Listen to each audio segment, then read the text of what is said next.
Hi, my name is Jaziah. We're on the Pilgrim Academy podcast. I'm here with my guest, Melissa. Hello, how are you? Good. How about you?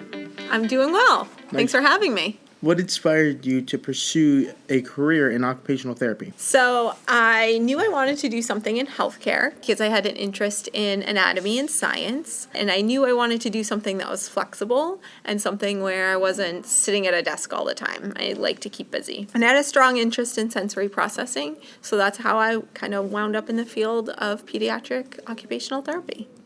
What does a typical day look like for you in occupational therapy?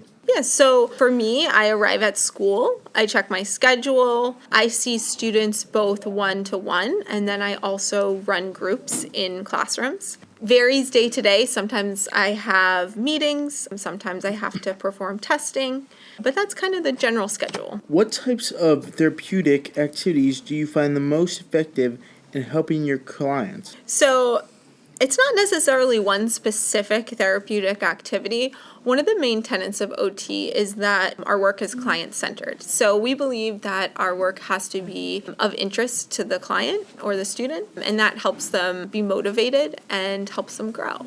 So generally speaking, whatever is going to get a student engaged, as long as I can find a therapeutic use for that, I try to stick to those types of activities.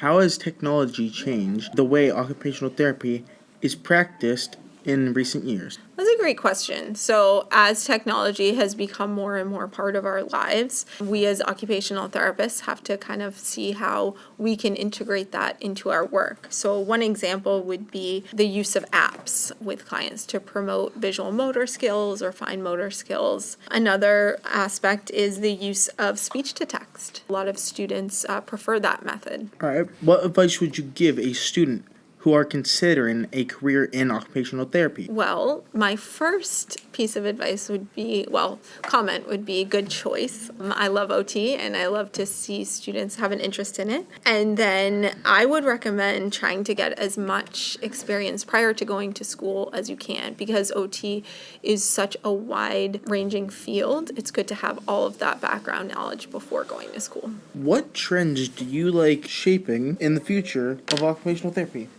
So I think the continued use of technology, particularly in the use of AI or in robotics, particularly for those individuals with maybe a physical disability, I think that those are kind of cutting edge technologies that OTs can really use in their practice.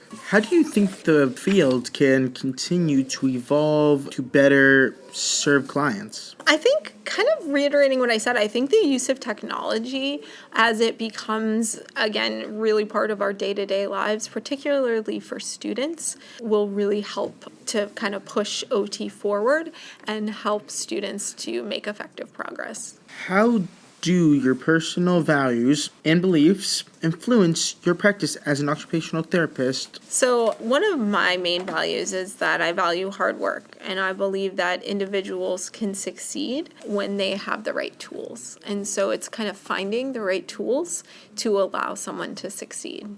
What do you find most fulfilling about your work? I personally find the most fulfilling aspect of my job is when my students recognize their own success. So when a student recognizes that, hey, this used to be a lot harder for me, and now I'm able to do it without any help. Those are the best moments for me. Thank you, Melissa, for coming to my podcast, and I hope you have a good day. Awesome. Thanks for having me.